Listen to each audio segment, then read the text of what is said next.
So my name is Barb Yockey, and I am Imlay City because I can't think of anywhere else I'd want to live. Um, I've lived in Imlay City for 25 years, and I actually figured it out. I've lived in 11 counties in Michigan, and my husband's joke is always, we were just trying to find one where they wouldn't kick you out. Um, and so we moved to Imlay City 25 years ago and looking for a small town. And I will tell you that I will never leave. It's the most wonderful place. I wanted to participate in this community storytelling project because there are so many stories that need to be told that if they're not told, they will be lost.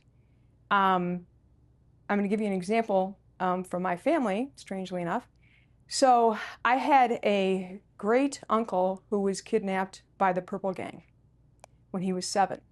And he managed to live through it and live to tell the story. And so I knew about it because of my mother telling me that. But stories like that, if you don't tell them, if you don't get them on tape, if you don't get them written down, they're going to be lost. And I think that's really important. The Purple Gang was a notorious gang in Detroit in about 1920. And they were involved in alcohol, in prostitution, in all kinds of nasty, anything you could think of which was illegal. Basically, they would do things like extort from people, and they kidnapped. And in this case, they kidnapped my great uncle, as I said, when he was only 7, and held him for ransom, and his father paid that ransom. And I don't know how much that was, but it was an incredible amount of money in 1920.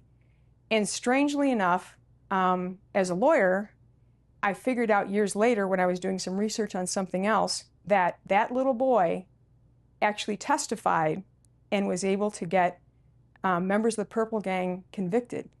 And it went to the Michigan Supreme Court about whether a 7-year-old could actually testify and if they would be a credible witness. And the Michigan Supreme Court said yes. And so their conviction stood. But it was the combination of my family telling this story about this relative who got, kidnapped as a very young child, and then what happened later.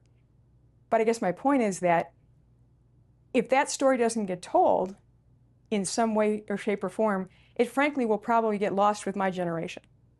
So we were living in Macomb County, and my office was at one point in Sterling Heights and then later in Utica.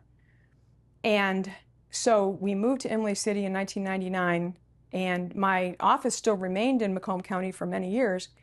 So frankly, Ian Kempf, who I'd gotten to know, I would bug Ian every time I saw any office space in Imlay City, and I'd say, well, what do you think about that? What do you think about that one? And so finally, Ian contacted me one day, and he goes, I think I have an offer that you're not going to be able to refuse. And so he and Joey had bought the building where I am. And so they said, we'd like you to come and look at it. So it had always been my thought that I would love to be in Imlay City. I frankly didn't know if there was going to be enough business to be able to support it because Macomb County, obviously, much bigger population and that kind of thing. So I decided I was going to give myself 5 years. I'm going to give this a 5-year shot. So rented that office space 9 years ago. And after 2 years, I said, oh, I'm good. I don't have a problem with not having enough clients or not having enough work.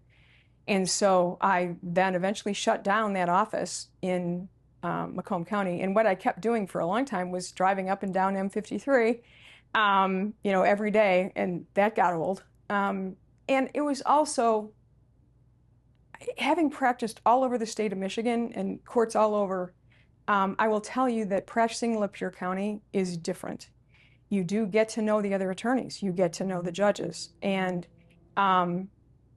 there's always, yes, there's problems and there's things that don't go the way that you'd like them to, but it's a very, very positive place to be. And I have had so many positive experiences being downtown. I love being downtown. I love being in all the activities, like we were just talking the other night about Merchant Trick or Treat and, Winterfest. And I was involved in the chamber I was the chamber president for a couple years, you know, the different festivals, trying to be able to bring really good experiences to the community. So I really thoroughly enjoy exactly where my office is. Um, I like the fact that it's kind of right in the middle for merchant trick and treat, and all the kids come by, so it's fun. Being on the city commission has been a truly eye-opening experience. Um, there are so many things that you learn that you didn't know about the city before. There are so many things that um, you didn't have any idea about, things like municipal finance and Open Meetings Act and any number of other things that, being on that commission, I've been able to learn so much. I consider myself incredibly fortunate to be able to do that. There's an awful lot of hard decisions, and no matter what you do, there's going to be somebody who's not going to agree with you. And you're going to hear about it one way or another. But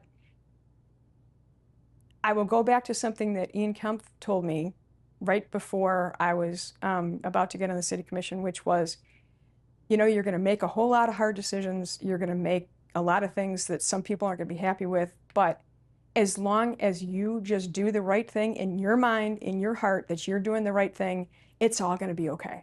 And I have found that absolutely to be true.